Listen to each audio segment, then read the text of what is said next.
किसी ने क्या अद्भुत बात कही है, अगर ज़िंदगी में सुकून और शांति चाहिए तो पहले अपने आप से पूछिए कि मैं था कौन और मैं अभी हूँ कौन। हेलो दोस्तों, नमस्ते। मैं आर के तिवारी। एक बहुत बड़े बिजनेसमैन राघव जी, मुंबई के शहर में उनका बहुत बड़ा बिजनेस था। वह अपने बिजनेस में इतने बिजी हो गए थे कि उन्हें कभी शांति और सुकून महसूस होता ही नहीं था। वह सुबह उठते और अपने ऑफिस को चले जाते थे, ऑफिस में काम करते, शाम को ऑफिस से घर आते और नेटफ्लिक्स पर कुछ देर समय बिताते और उसके बाद रात को डिनर करते, सो जाते और सुबह पुनः वह अपने ऑफिस की ओर चले जाते। यही उनकी दिनचर्या थी। राघव जी अपने दिनचर्या से उब चुके थे। एक दिन वह शीशे के सामने खड़े होकर अपने आप से पूछ रहे थे कि राघव, क्या तुम वही राघव हो जो आज से कुछ साल पहले अपने गांव में पढ़ाई भी करते थे और ट्यूशन भी पढ़ाया करते थे, और ट्यूशन पढ़ाने के बाद बच्चों के साथ खुले मैदान में कुछ समय बिताते थे और बहुत सुकून और शांति की ज़िंदगी जी रहे थे। वह ज़िंदगी याद कर कर राघव जी भावुक हो गए। वह दूसरे दिन ऑफिस गए और ऑफिस से आते ही वह शाम को पार्क में चले गए। उनके घर के नज़दीक एक पार्क था, वहाँ चले गए और उन्होंने छोटे छोटे बच्चों के साथ कुछ समय बिताया। उस रात राघव जी को सुकून मिला और शांति भी मिली। दूसरे दिन राघव जी ऑफिस जाने के बजाय अपने उस स्कूल में चले गए जहां उन्होंने बचपन की पढ़ाई की थी, और जो उनके फेवरेट टीचर से उनके साथ उन्होंने मुलाकात की।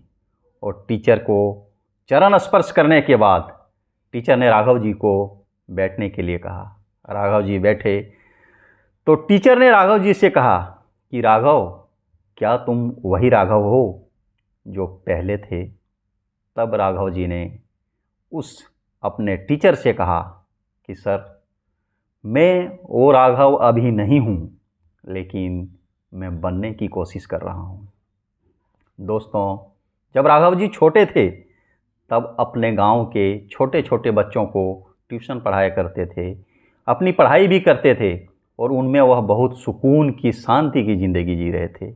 लेकिन अभी वर्तमान में उनके पास पैसे की कोई कमी नहीं है। उनके शोहरत बुलंदियों पर छू रखा है। उनके पास सुख सुविधा की सारी चीज़ें अवेलेबल हैं, लेकिन उनके पास अगर कुछ नहीं है तो वह है शांति और सुकून। दोस्तों, पैसे से हर चीज़ खरीदा जा सकता है, लेकिन शांति और सुकून पैसे से कभी नहीं खरीदा जा सकता है। शांति और सुकून अगर आपको अपनी ज़िंदगी में लानी है तो आप हमेशा बच्चे बनकर ज़िंदगी को जीना सीखिए। आप कभी भी उनको मत भूलिए जिनकी वजह से आज आपने उस अचीवमेंट को पाया है। आप अपने बचपन के उन मित्रों को, उन रिश्तेदारों को कभी मत भूलिए जिन्होंने आपके साथ बचपन बिताया है। आप उन बचपन की ज़िंदगी को याद करके अगर खुश हो जाते हैं तो आप ये सोचें कि अगर मैंने थोड़ा बहुत उस ज़िंदगी के अनुरूप अपनी ज़िंदगी को जीना शुरू कर दूं तो आपको कितनी खुशी मिल सकती है। और जिस दिन आपने जिस रास्ते से निकलकर, जिसके साथ रहकर इस अचीवमेंट को पाया है, अगर उनको आपने नज़रअंदाज कर दिया, उनको भूल गया, उनको फॉलो करना छोड़ दिया, तो यकीन मानकर चलिए कि आप कभी भी शांति और सुकून की उम्मीद नहीं कर सकते हैं। दोस्तों, यह एक छोटी सी कहानी है, लेकिन इस कहानी से हमें ये सीख मिलती है कि हम चाहे कहीं भी पहुंच जाएं, किसी भी मुकाम को क्यों ना छू लें, लेकिन हमारी जो परंपरा है, हमारी जो बचपन की एक माहौल जिससे हम निकल कर यहाँ तक पहुँचे हैं, उससे कनेक्टिविटी बनाकर ज़रूर रखना चाहिए।